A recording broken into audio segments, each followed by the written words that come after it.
ಜಾನ್ವಿ, ಯಾವಾಗ ಬಂದೆ? ಅತ್ತೆ ಹುಷಾರಾಗಿದ್ದಾರೆ ತಾನೆ? ಪರವಾಗಿಲ್ಲ. ನಾನು ಹಾಸ್ಪಿಟ್ಲಿಗೆ ಬರ್ತೀನಿ ಅಂತ ಎಷ್ಟೊಂದು ಕೇಳ್ಕೊಂಡೆ. ಶ್ರೀ ಬೇಡ ಅಂದ್ಬಿಟ್ಟ. ನೀನು ಮಾಲ್ತಕ್ಕ ಅಲ್ಲಿದ್ರಿ ಅನ್ನೋ ಧೈರ್ಯದಲ್ಲಿ ಸುಮ್ಮನಾಗ್ಬಿಟ್ಟೆ. ಮಾಲ್ತಕ್ಕ ಈಗ ತಾನೆ ಸ್ವಲ್ಪ ಹೊತ್ತು ಮುಂಚೆ ಬಂದ್ಲು. ಫ್ರೆಶನ್ ಅಪ್ ಆಗಿ ದೇವ್ರ ಪೂಜೆ ಮಾಡ್ತಿದ್ದಾಳೆ. ಅತ್ತೆ ಬೇಗ ಹುಷಾರಾಗ್ಲಿ ಅಂತ. ಹುಷಾರಾಗ್ತಾರಲ್ವಾ? ಜಾನ್ವಿ, ನೀನೇನು ಇದಕ್ಕಿದ್ದ ಹಾಗೆ ಮನೆಗೆ ಬಂದ್ಬಿಟ್ಟೆ? ಅಜ್ಜಿ ನೋಡ್ಕೊಳ್ಳೋದಕ್ಕೆ ನಿನ್ನ ಅವಶ್ಯಕತೆ ಇಲ್ಲ. ಹೋಗು ಅಂದ್ರು ನಿಮ್ಮ ಮಗ. ಜಾನ್ವಿ, ಅತ್ತೆ ಹಾಸ್ಪಿಟ್ಲಿಗೆ ಅಡ್ಮಿಟ್ ಆದಾಗಿಂದ ನೀನು ಅಲ್ಲೇ ಇದೆಯಲ್ವಾ? ನಿನಗೂ ಸುಸ್ತಾಗಿರತ್ತೆ ಅಂತ ಹಾಗಂತಿರ್ತಾನೆ.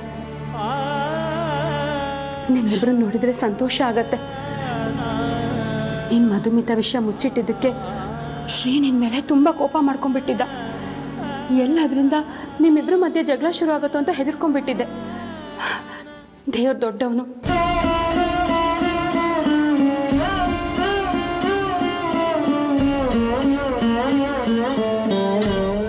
ನೋಡಿದ್ಯಾ ನಮ್ಮ ಶ್ರೀಗೆ ನಿನ್ನ ಮೇಲೆ ಎಷ್ಟು ಕನ್ಸನು ಅಂತ? ಅವ್ನು ಫೋನ್ ಮಾಡಿ ಹಾಸ್ಪಿಟಲಿಗೆ ಬಾ ಅಂತ ಕರೆಯೋರ್ಗೂ ನಿನ್ನ ಮನೇಲೇ ರೆಸ್ಟ್ ಮಾಡಿ. ಆದರೆ ಯಾವ ಮನೆ?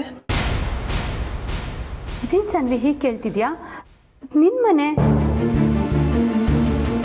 ನನ್ನ ಮನೆ ಅಂದರೆ ಯಾವುದು? ಮದುವೆ ಆದಮೇಲೆ ತವ್ರ ಮನೆ ಅವರಿಗೆ ಕೊಟ್ಟ ಹೆಣ್ಣು ಕುಲಕ್ಕೆ ಹೊರಗೆ ಅಂತಾರೆ. ಗಂಡನ ಮನೆಯಿಂದನೂ ಹೋಗೋ ಪರಿಸ್ಥಿತಿ ಬಂದರೆ ತಂದೆ ಮನೆ, ಗಂಡನ ಮನೆ ಎರಡೂ ಇಲ್ದವ್ರಿಗೆ ಯಾವ ಮನೆ ದಿಕ್ಕು ವಸು? ಯಾಕೆ ಜಾನ್ವಿ ಏನೇನೋ ಮಾತಾಡ್ತಿದ್ಯಾ? ಏನಾಯ್ತು? ಇವತ್ತಿಗೆ ಈ ಮನೆ ಋಣ ನನ್ನ ಪಾಲಿಗೆ ಮುಗೀತು.